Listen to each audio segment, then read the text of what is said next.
I like that ceramics is challenging, that it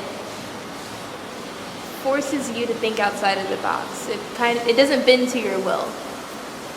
To be honest, I hated ceramics the first time I experienced it. My first experience with ceramics was when I was 10. I got a toy wheel. It frustrated and challenged me, and I hated it. I had spent all day trying to make like a little pot out of it, and I just hated it. I touched clay again when I was in high school, and I liked it a little bit better, but it still wasn't for me. Ceramics and clay didn't click for me until my junior year in undergraduate school. I found out that I really enjoyed the challenge of it, and it allowed me to express myself in a way that other mediums hadn't before. Most of my work is about my inheritance. Not the inheritance of monetary or physical value, but the things that I've inherited from my parents. My race and my religion being the two factors that play most into my work. I don't really make my art for anyone. It's mostly for me. My art is first and foremost a confession. They tend to have an audience of those who aren't subjugated to prejudice and or racism, but they have a language that I feel can speak across all ages and all races of what it means to feel like an outsider. I have a lot of favorite pieces, but right now my favorite piece is it's this little casserole dish that I made. It looks like a casserole dish, but it's actually an urn, and it's called Bury Me Like Nixon. And this unassuming piece is really dark. It's the urn I would sort of like to be buried in.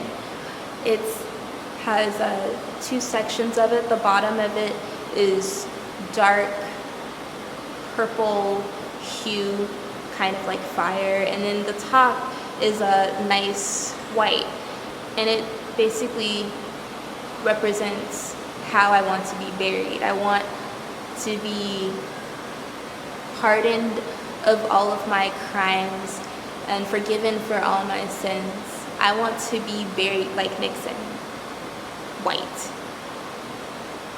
While diving into the subject matter and learning about my own personal inheritance, I had to dig a lot into my own family tree, and by doing so, I found out that my great uncle was a huge player in the civil rights movement.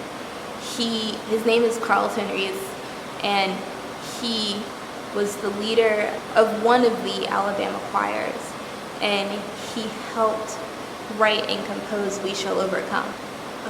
Ceramics is first and foremost my first choice in media, but I also do a lot of collage, and my collages inform my ceramic pieces.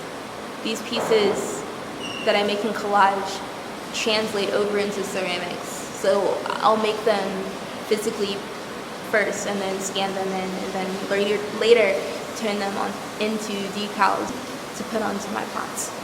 When I write my poetry, it becomes a moment of self-reflection. I can't write about something that I don't know, and something that I'm not passionate about, and something that I can't or haven't experienced. Why am I black? What is a large bottom lip? Why does that description on the news sound exactly like my brother? Why do they hate me? Why isn't this bleach working? Why do they keep killing us? Why the fuck am I still picking cotton? I really love Gwendolyn Mage's quilts.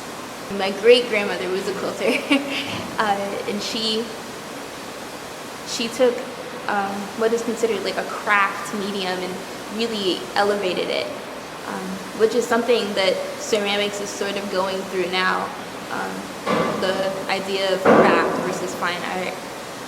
I'm also really inspired by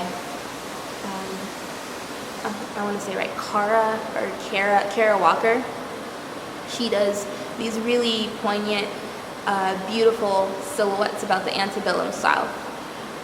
I would like to get an MFA. I'm not sure if that'll happen in the next 5 years or in the next 10 years, but that's one of my big goals. Another goal of mine is to, somehow have my work in some museum somewhere. Small goals. I definitely think I've grown since I've started here at UNCG. When I started here, I only knew that I wanted to make art. I didn't know what kind of art I wanted to make, which way I wanted to make it.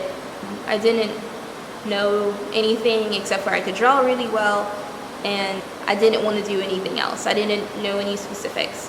So now, 4 years later, I feel like I've grown a tremendous amount, and I don't think we ever stop growing.